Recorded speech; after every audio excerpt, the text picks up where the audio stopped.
Hey everyone, Suzi here, and today we're playing Watcher of Realms. For today's video, we're going to read through this behind the dev informational piece here. We're going to look at the graphics, we're going to look at the inspiration, and I'm going to read it so you don't have to.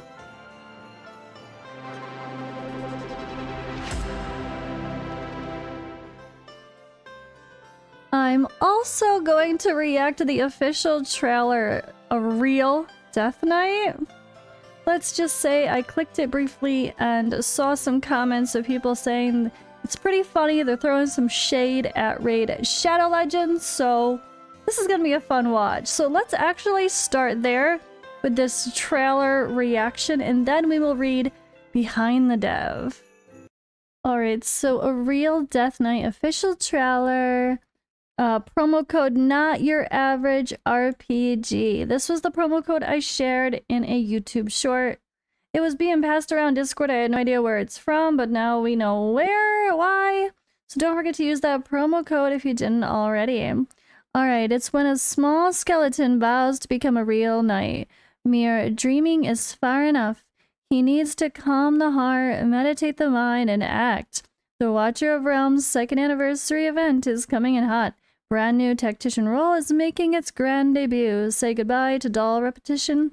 Set your boots on the battlefield of Taya and take in the majesty of live action. The Wraithborn rider MORIDEN will bring you an experience that you never imagined. Alright, what we got in store for us, not Death Knight. Or the new real Death Knight.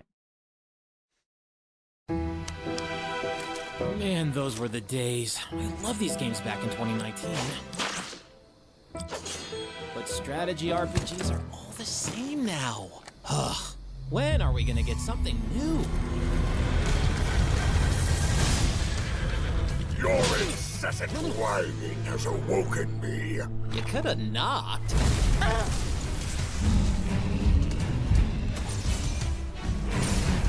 Is this an actual real-time strategy? There's no time. We must storm the realm. How do I get rid of this guy? Ooh. Here. Just take this and go. Keep your coin. I want your soul. But I'm literally hollow. This isn't Make-A-Wish mode. This is war. And the Eternal Night demands a new champion. Try not to suck. Dude, you're not playing tonight? No, I met a real Death Knight. Pretty stoked. Download Watcher of Realms now. Not your average strategy RPG. That's amazing. Amazing. Let's switch back to the in-game. Holy cow. Okay. Oh wait, yeah, in-game was the notice here. Alright, behind the dev. Now let's go back in. Let's go behind the scenes, apparently. This is the first time they've done a behind the dev post. And I'm all about this kind of stuff for real, especially working with FATELESS and Godforge. We are sharing the whole damn process, and people really like to see that. I think it's fun.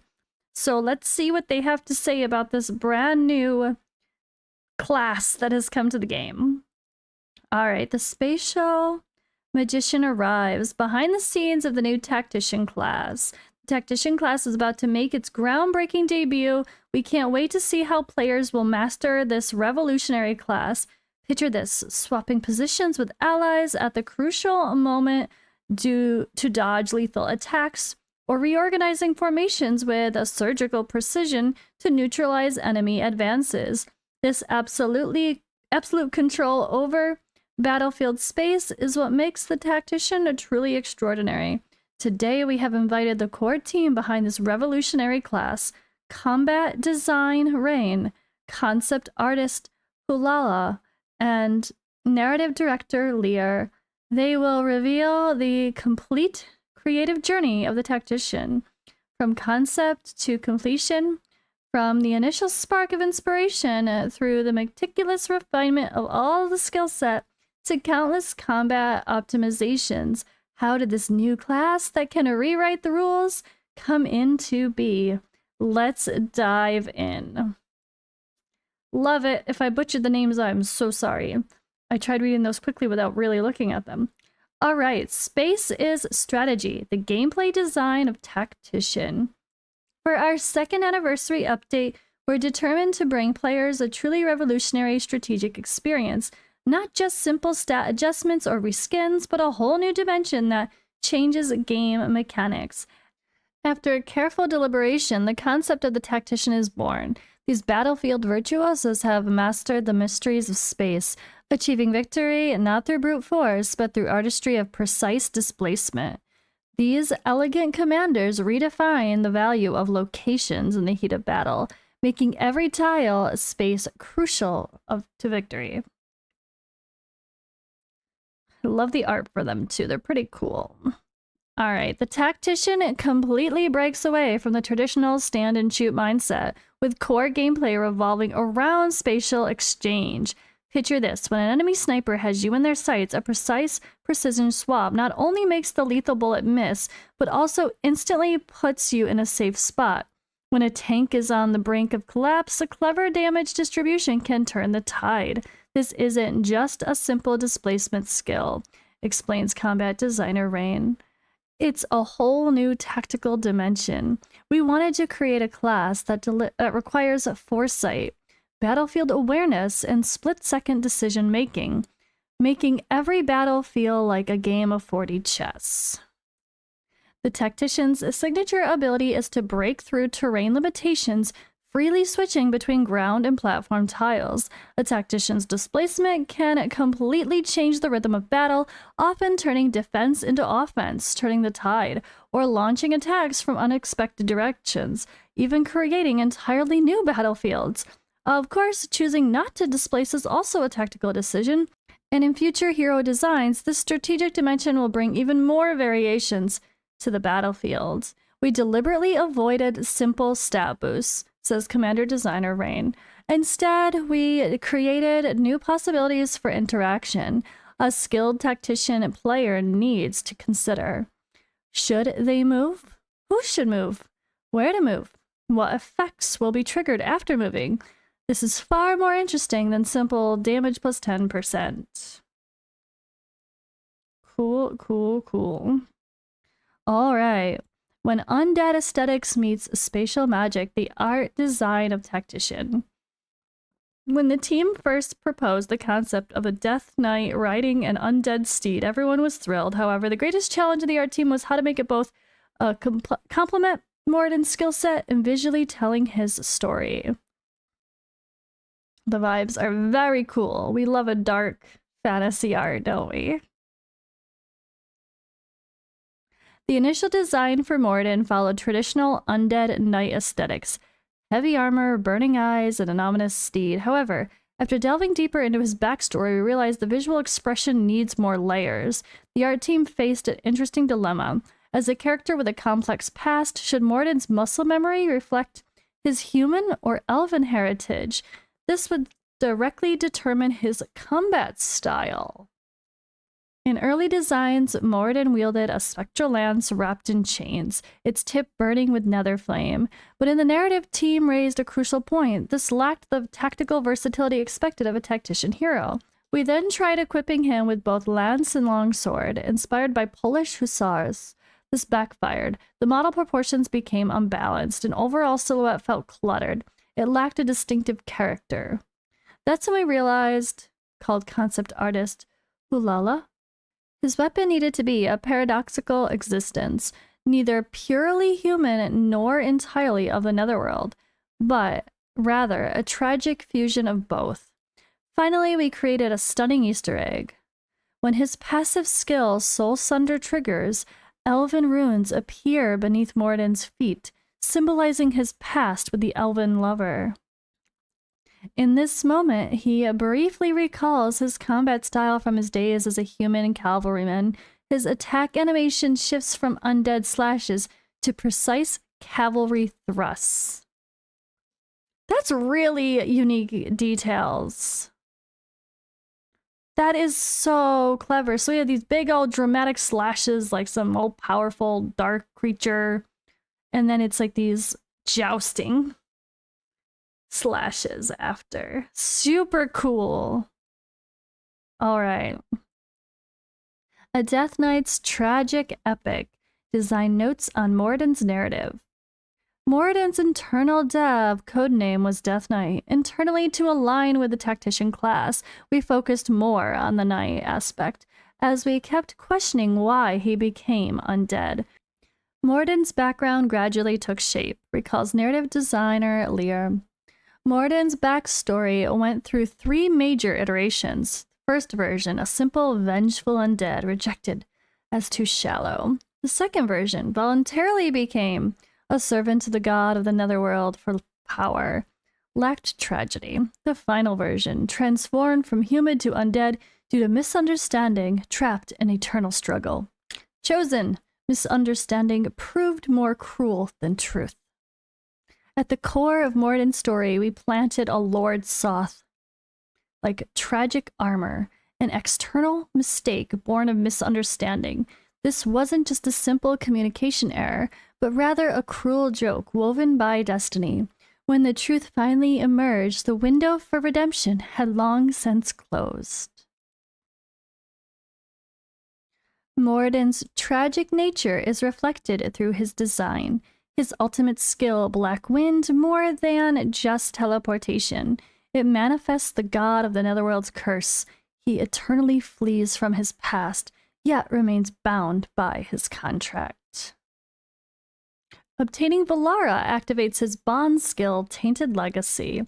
600 years can fade an undead's recollections, yet cannot heal the torment seared into his essence. Moriden no longer recalls his beloved's name or visage, but the final rainy evening still haunts him. Each tear in space relives his tragic choice, every sword's arc carved deeper, his immortal grief. Amidst the war-torn battlefield, when Moriden's undead cavalry clashes with the Elven Legion, a young elven raises her blade against him. They share the same blood, yet carry opposing vengeance. They should have been the closest family, but now face each other as mortal enemies. All of this will unfold before your eyes. Are you ready to witness this heart-rending battle of fate? The answer lies in the battlefields. The development of the tactician class showcases how our different departments work together seamlessly. Team members spark each other's creativity, push boundaries with bold new concepts, and ultimately bring these visions to life. We hope you love this exciting new class. Watcher of Realms' 2nd anniversary celebrations officially begin on July 14th. Get ready to unlock a new dimension of combat with the new tactician class. All right, and because this was so about the real story of Moriden, of this character, right? I thought it appropriate to head on over here and let's read his lore. Fate's fortune. There are some paths best not treaded. Alistair.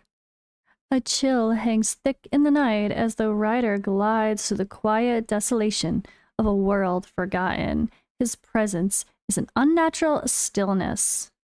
And the black steed beneath him is less a creature of flesh than a wisp of smoke, its hooves barely brushing the earth as it carries its master over Dalek roads. Nothing stirs in the wake of his passing.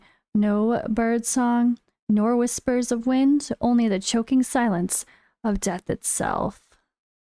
Once Moriden had been a knight of Yalnor, sent as an envoy to Elendris, kingdom of the Fae, to forge peace between their people. The Fae had long held themselves above humanity, but within their gilded halls he found an exception.